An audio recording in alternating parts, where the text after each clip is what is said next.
Okay, Saiyan MGTOW here with over 9,000 opinions. Welcome to the video. This is part 3 of my response to John Oliver's police segment. Is there poison in the rest of American culture as well? Absolutely. And I'm not saying you're either on the good side of culture or the bad side. I'm simply acknowledging the bad things in the culture when they pop up. Is Floyd Mayweather a good example for the African American culture as well? And the rest of American culture as well? Yes. Do I listen to rap music with some very questionable lyrics? Yes. Do I think some rap songs are bad for people to listen to? Yes. Do I want to ban any rap song? No. I just want people to understand that culture plays a role in how we behave. Anyone who says otherwise is not being very accurate or is talking about someone who lives in the woods by themselves. Moving on. Number 8, government policies that further stretch out the poor communities because of wealth inequality from money printing and bailouts and artificial interest rates, etc. Number 9, if cops know that 50% of the murder is committed by people of African descent, then they will probably be more likely to be suspicious of African descendant people who make up 13% of the population. If you're a cab driver and the last 4 red-headed females that got in didn't pay, then it's understandable that when the next red-headed female you encounter on the job gets inside your vehicle, you get a little bit extra uneasy. Or let's say the cab driver has never had a personal experience with bad red-headed passengers, but the cab driver knows government statistics that say redheads are more than double represent their population percentage-wise when it comes to skipping out on cab fares. Okay, so I hope I have outlined my thoughts on the many of the reasons why communities of color are disproportionately involved in police brutality. And a lot of them relate to each other and compound one another. Now let's hear what John has to say.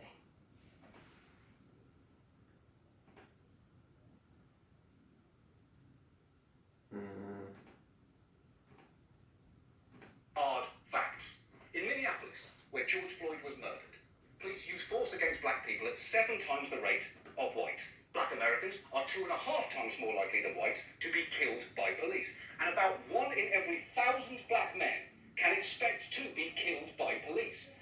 If you're black in America... So he lists some stats that seem like examples of racism, and maybe they are. The first one is that cops are 7 times as likely to use force against black people in Minneapolis. Here are the numbers in the New York Times article. Since 2015, Minneapolis police have documented using force about 11,500 times for at least 6,650 acts of force. The subject of that force was black. By comparison, the police have used force about 2,750 times against white people who make up 60% of the population. All of that means that the police in Minneapolis use force against black people at a rate of at least 7 times that of white people during the past 5 years. I can't argue this. However, is a white person more or less likely to use force in the first place against police, or actually resist arrest, or have a good reason to resist arrest, like previous crimes that they don't want to have them compound? I don't know the answer. I simply believe that the answer to that question could be extremely relevant here. Or take a look at this chart in the same exact article. If black people commit 50% of the murder in Minneapolis like they do in the rest of America, then this chart's 59% average use of force seems like it's only 9% off. So which is it, 9% or 7 times more likely? Stats are tricky. Or 9% or 7 times more disparity. Stats are tricky. Take a look at this. The Minneapolis data shows that most of the force happens in area where more black people live. Although high crime rates are higher in those areas, black people are also subject to police force more often than white people in some, mostly white and wealthy neighborhoods, although the total number of episodes in those areas is small. So is racism a factor here? Again, yes. But again, there are other factors like high crime rate areas. The next stats he says are black people are 2.5 times more likely to be killed by a cop than white people. What's 13% of the population times 2.5? 32.5. Not 50%.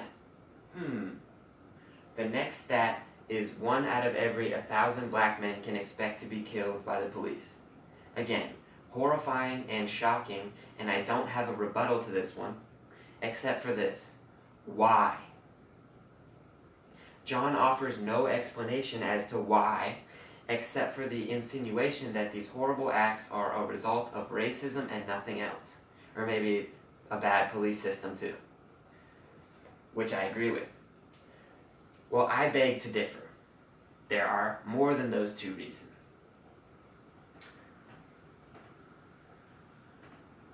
I can't even begin to imagine how scared, angry, and exhausted you must feel, not only this week, but constantly.